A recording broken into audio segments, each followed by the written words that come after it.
All right, guys, today we're taking a look at solving and graphing inequality. We're going to treat the inequality like an equation when we solve it. So just like you were going to get x on one side, all the numbers on the other.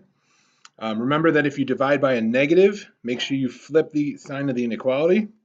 And we always want to try to write with the variable on the left side. That means that the arrow is going to point in the direction we should shade. So if it's a greater than symbol and our x is on the left, it means we're going to shade in the right direction.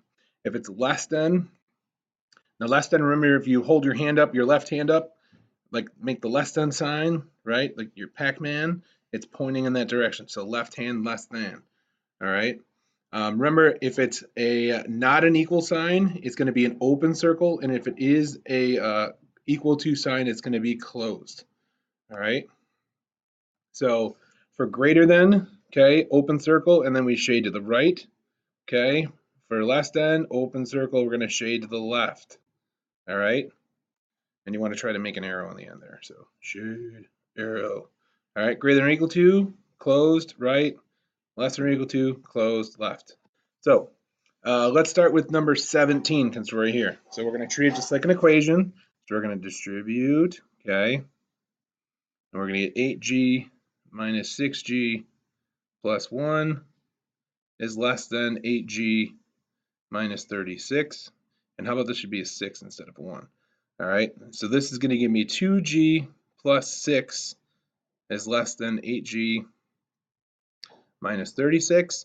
Remember, I want to try to keep the g's positive, so I'm going to subtract the 2g from both sides. Okay, I'm also going to then add the 36 to the other side so that it cancels out. So this is now 0, this is 0, okay. 36 plus 6.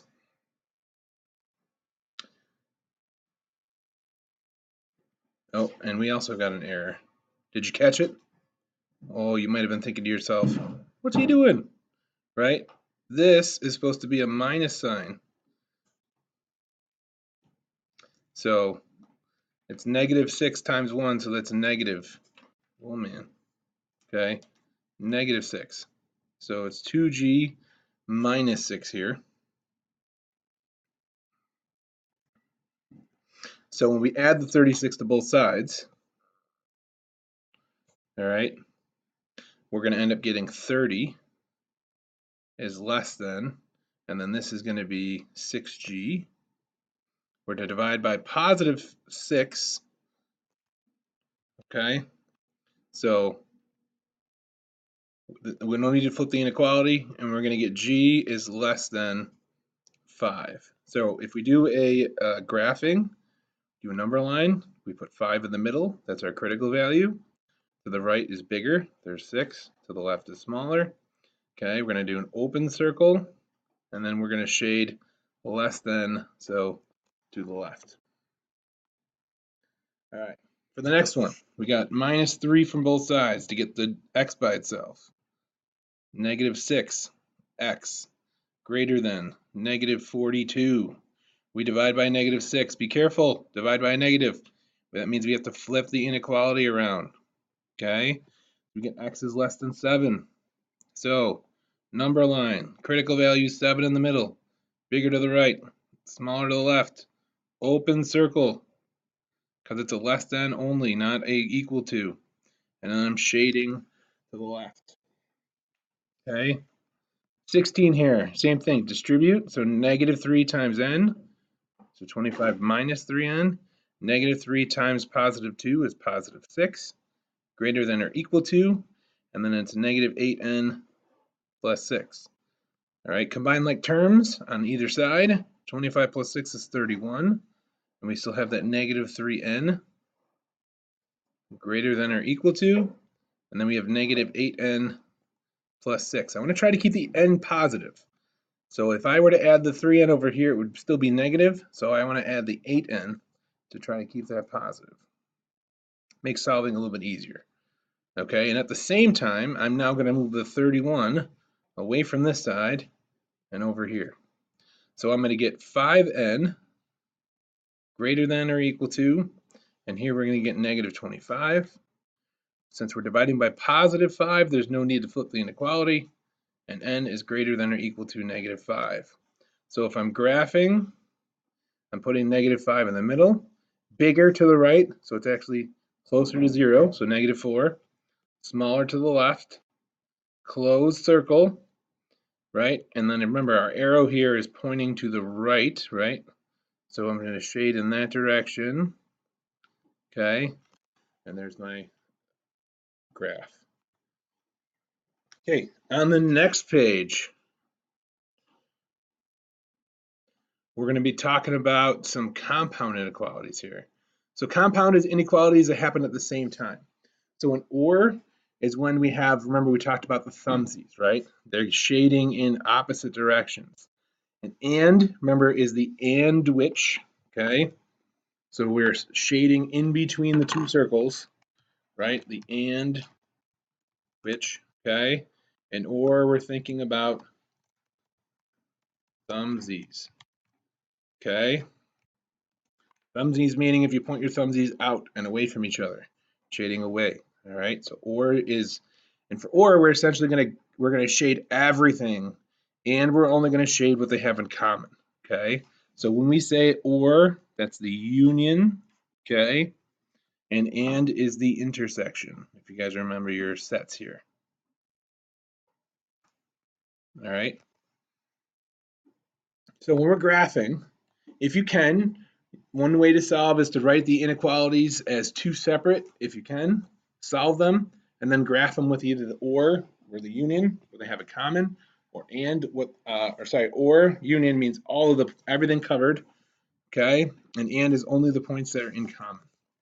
So the first one is an and which, right? So this is an and, so it's what they have in common. So you can do two separate inequalities or just solve it as one big one, okay? If we do two separate, it's -4 is less than 3b plus 2, and it's 3b plus 2 is less than or equal to 20. So we're just going to solve both at the same time here. So we're going to subtract 2, right, from both sides. All right. So 3b is less than or equal to 18, and then we'll divide by 3, and we're going to get b is less than or equal to 6. At the same time, we're subtracting 2 over here, so that gives me -6, okay, less than 3b, divided by 3, no need to flip the inequality here, so -2 is less than b, and then I'm going to do my number line. I have to make sure these two numbers, -6 and 2, appear on my number line, -2. So we're going to do, let's go a little bit lower. -3, -2, -1, 0, 1, 2, 3. Should have drawn a bigger number line. Good thing I have an eraser. What's up, people? We'll get there eventually. Okay. 4, 5, and then there's 6.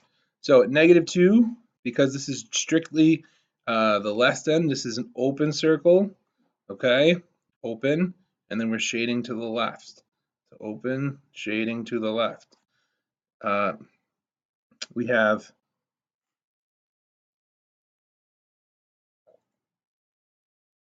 oh, timeout.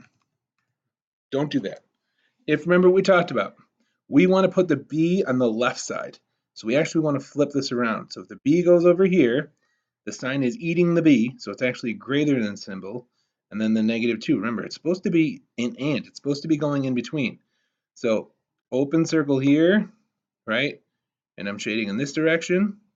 And then less than or equal to 6 is a closed circle here, and I'm shading in that direction.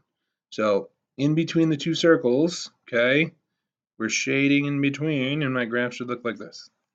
All right, so remember, variable on the left side. Okay, number 18. Same thing, we're going to solve both separately here. So I do -1, subtract 1 from both sides here. 7k is less than or equal to 7. Divide by 7. K is less than or equal to 1. And on this one, I'm just going to add 10 to both sides. I'm going to get 3 is less than k. And now I can do my graph. So remember, or we're going to do the thumbsies. So you should end up shading everything that's covered by the solution here. So I need to graph 1 and 3. Okay, and keep in mind, remember that this variable right here is on the wrong side.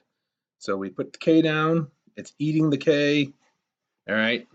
So it's actually k is greater than 3, and k is less than or equal to 1. So I need 0, 1, 2, 3, 4. We'll just fill in as much as we can on the line here. So equal to, so close circle at 1, strictly greater than, open circle at 3, right? I'm actually shading in that direction for the 3. Okay, I'm shading in closed and then in this direction for the 1. And there's my thumbsies. All right. By the way, for number 17, you can actually solve this inequality at the same time. Okay, so I can subtract 2 from both sides of the inequality at the same time.